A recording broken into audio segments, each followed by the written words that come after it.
உங்களோடு கூட நான் பகிர்ந்து கொள்ள போகிற கர்த்தருடைய வார்த்தை ரோமர் 12ஆம் அதிகாரம் 2ஆம் வசனத்திற்கு நாம் திருப்பிக் கொள்வோம்.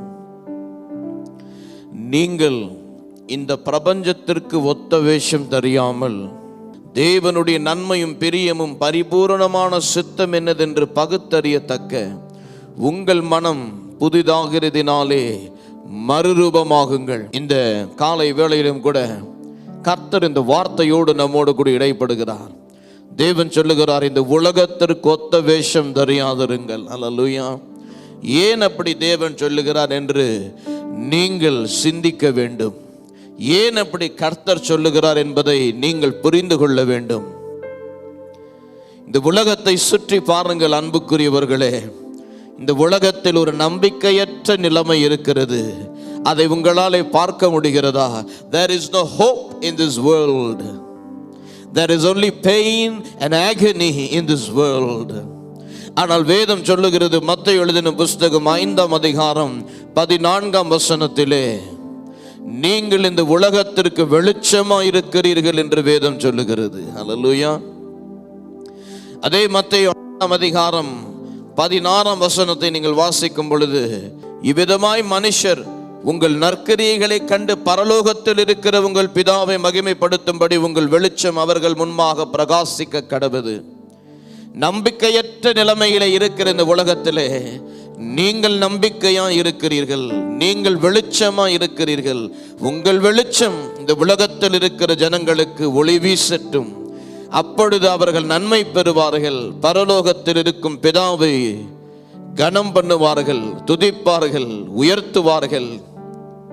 சிந்தித்து பாருங்கள், ஏன் கர்த்தர் இந்த உலகத்திற்கு ஒத்த வேஷம் தெரியாது என்று சொல்றாருன்னா, நீங்க இந்த உலகத்தில் வெளிச்சமா இருக்க வேண்டும் என்பதற்காக. ஏனென்றால் அப்படிதான் கர்த்தர் கிறிஸ்து இயேசுவுக்குள்ளாக உங்களையும் என்னையும் தெரிந்து கொண்டார். ஆமென். நம்பிக்கை இல்லாத சூழ்நிலையிலே நம்பிக்கை கொடுக்கிற பரலோக வெளிச்சத்தின் பிரஜைகளாக நீங்களும் நானும் இருக்கிறோம். இந்த உலகத்திலே எதிர்காலத்தை குறித்த நம்பிக்கை இல்லை. யாரிடத்திலே பேசினாலும் எதிர்காலத்தை குறித்த ஒரு பயம் இருக்கிறது, எதிர்காலத்தை குறித்த ஒரு சஞ்சலம் இருக்கிறது, எதிர்காலத்தை குறித்த ஒரு கவலை இருக்கிறது.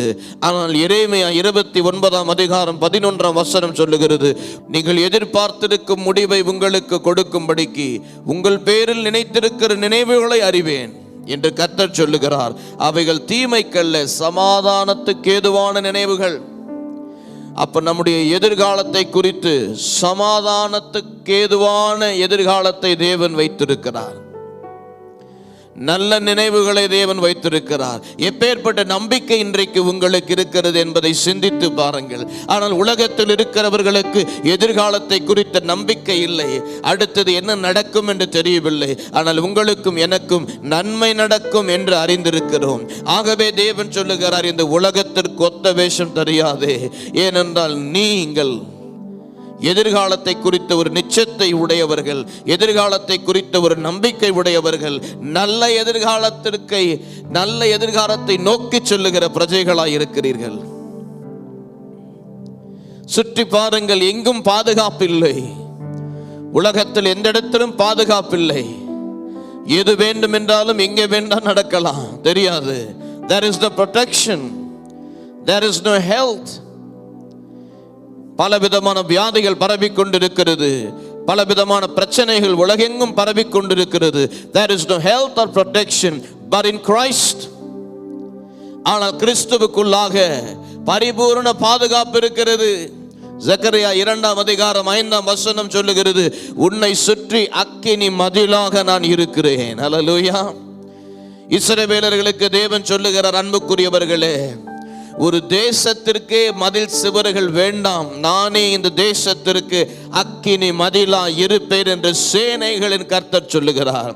அப்பொழுது உங்களுக்கும் உங்கள் குடும்பத்திற்கும் உங்கள் வியாபாரத்திற்கும் உங்கள் பிள்ளைகளுக்கும் தேவனே அக்கினி மதிலா இருப்பார்.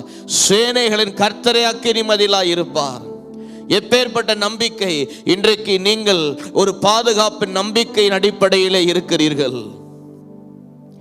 வாதை உன் கூடாரத்தை அணுகாதே, பொல்லாப்பு உனக்கு நேரிடாதே என்று சொன்னார். சொன்னவர் உண்மை உள்ளவராய் இருக்கிறார்.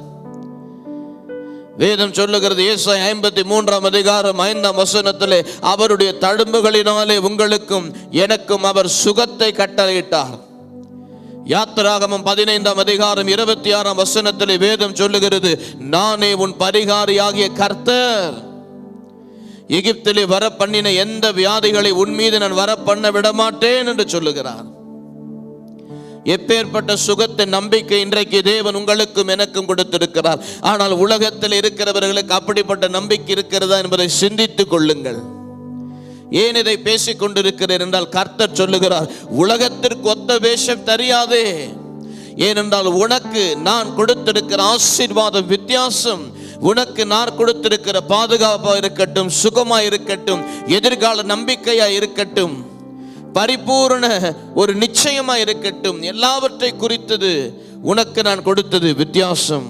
ஆனால் உலகத்தில் இருக்கிறவர்களுக்கு நீதான் உப்பாக இருக்க வேண்டும், நீதான் வெளிச்சமாக இருக்க வேண்டும், நீயே உலகத்தில் இருப்பாய் என்றால் எப்படி உலகத்தில் இருக்கிறவர்களுக்கு நன்மை நீ செய்ய போகிறாய் என்பதற்காக தேவன் இன்றைக்கு சொல்லுகிறார், நீ உலகத்திலிருந்து கிறிஸ்துவுக்காக தெரிந்து கொள்ளப்பட்டவன், உலகத்திலிருந்து கிறிஸ்துவை மகிமைப்படுத்த தெரிந்து கொள்ளப்பட்டவன், உலகத்திலிருந்து கிறிஸ்துவை ஒளி வீச தெரிந்து கொள்ளப்பட்டவன்.